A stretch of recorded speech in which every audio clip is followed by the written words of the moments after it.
Well, let's go ahead and get started. I'm Pam Mackey Taylor. I'm the lobbyist for the Iowa chapter of the Sierra Club. I also am on staff as the director of the Iowa chapter. And today we have three staff members of Sierra Club joining in and helping with this webinar. One is Jess Mazur. The second is Brianna Coma. And the third is Emma Coleman. And Emma works for the Beyond Coal campaign and is primarily working on reducing coal plants, increasing renewable energy, and then is working on the data center issue. And Brianna and Jess are both registered lobbyists and will be working at the Capitol and hoping to meet you in the upcoming months. So let's get started with the presentation. And the first question is, what is a data center? A data center is a building that has banks of computers and network equipment that are used to store, process, and manage data and information. Now, you might have heard of cloud computing in the past, artificial intelligence, or AI, e-commerce, and cryptocurrency. And all of those functions and activities fall under the data center umbrella. So the question is, who is building data centers? And when you think about data centers, you think about Google, Meta, or Facebook, Amazon, Microsoft, and Apple. Those are the primary vendors you usually think about. But there are a number of other companies that are building data centers. Digital Reality, QTS, Equinix, and there are others, many others. And this is a space where there are a lot of entities outside of what you think of as the main distributors of information that are building data centers. Currently, Iowa has 105 data centers. They're spread across the state, but mainly located in like Council Bluffs, Des Moines, Cedar Rapids, and Waterloo, and Davenport. And on the next screen, we'll show you exactly where these data centers are located. Des Moines has 77 data centers. Sioux City has 1. Davenport has 3. Waterloo has 2. Monticello has 2. Cedar Rapids has 4. Greenfield has 1. Council Bluffs has 13. Cedar Falls has 1. And Lake Park has 1. Now, the next slide, we're going to talk about how large these data centers are. And they're, like I said earlier, they're very large. Apple in Waukee, for example, is 2,000 acres. And in Council Bluffs, there is a building that is 2,800 square feet. There's another one in Council Bluffs that's 2,900 square feet. Meta or Facebook in Altoona is 2,700 square feet, 2,700, sorry, 2,700,000 square feet. And I think I might have mispronounced that before. It's 2,900,000 square feet for Google and Council Bluffs and 2,800,000 square feet in another location at Council Bluffs. And it's not unusual to have 400 or 500 acres or even as much as 1,000 or 2,000 acres taken by the data center buildings.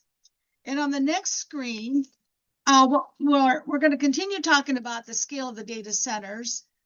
Some of them start out relatively small, 496,000 square feet at Microsoft, and it's expected to grow to 1.8 million. And so what a number of these have done is they'll build a set of buildings and then over time build additional buildings and keep building out. And you see that happening with Microsoft in West Des Moines. They're currently at 245,000 square feet and are expected to grow. And it's not just going to stop at these 105 data centers. There are more being planned or talked about. Wisconsin Public Radio reported that Microsoft is planning a 6th data center campus in West Des Moines. Kaylee Whitlatch reported 6 data center buildings near Palo Palo is outside of Cedar Rapids, about 10, 20 miles. And Kathy Bolton in Business Record is reporting a number of data centers in the greater Des Moines area.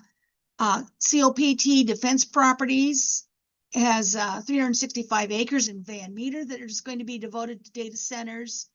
Edged plans 105,000 square foot data center in Ankeny. There's a building, a set of buildings going to be put up in Norwalk on 300 acres. And Cologix is building in Altoona on 78 acres. Now, we have a number of concerns about data centers, and they revolve around the electricity needs. The data centers consume large amounts of electricity. They strain the existing electrical system. They may require new generation, and that means power plants or wind turbines or solar. It may have impacts on rates customers pay for their electricity. The current infrastructure may not be able to support the electricity required by the data center itself. And not only is it requiring perhaps more generation, but more transmission lines. And it clearly could have an effect on the rates consumers pay for electricity. We have another set of concerns, and that is water requirements. Large quantities of water are needed to cool the computer hardware. Water usage can put huge strains on aquifers, and there'd be surface water as well and groundwater. Cities and rural water associations might need to build new infrastructure to support the water needs, and that means wells, water towers, treatment capacity, also pipelines. There's a great risk of depleting the aquifers in the state. Right now, the state doesn't have a lot of data on how much water is in the aquifers.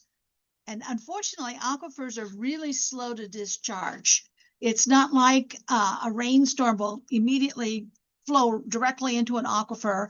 They take slow processes as the water filters through the soil and reaches the aquifer. Other customers can be impacted by rising costs that are needed to pay for the water infrastructure. And some data centers use air cooling and are more efficient in the use of water. They may be a little bit more inefficient in their use of electricity if they're using air cooling or some other mechanism. Another problem with data centers is the speculation. Some of the data centers are built on speculation. There is a risk of overbuilding of the structures and the infrastructure. And if the bubble bursts and the buildings are abandoned, then the infrastructure costs for water, electrical generation, and transmission will still need to be paid for. And those costs will fall on other customers unless there's ratepayer protection. And we have another set of concerns related around backup power. What most of these data centers have is a huge bank of diesel generators. So if electricity goes down, the data center keeps running on diesel generators. Diesel generators are a problem because they emit harmful pollution, PM 2.5 among other things.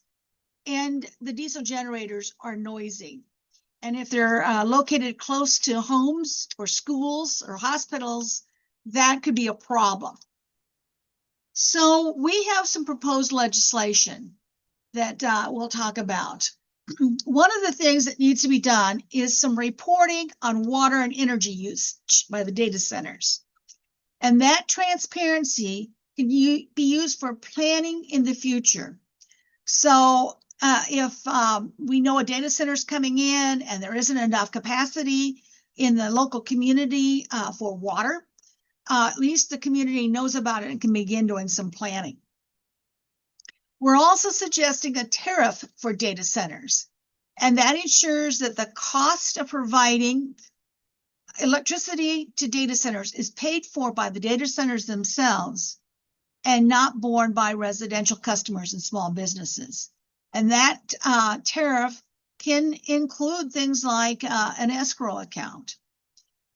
Third thing we're asking for is integrated resource planning that takes into account the electricity demand for data centers, and that helps power companies, electrical providers determine what they need to do in the future so that they can build out appropriately and not overbuild. And the last thing is an interim study of public water systems and the need to build out the infrastructure to support data centers. And with that study, reviewing how costs are being recovered. And again, if we're not careful, the public will end up paying, the citizens will end up paying for a lot of infrastructure, and especially if the data center is abandoned, there might be some stranded costs. And so a study of how public water systems, that would be the municipal water systems, it would be the rural water systems, and how the investor-owned water systems that are operating in Iowa are paying for water infrastructure. So with that, I'll entertain questions. And if you need some more information about data centers and the legislation we're proposing, feel free to contact me. My contact information is on the screen. And with that, I'll answer any questions from the attendees.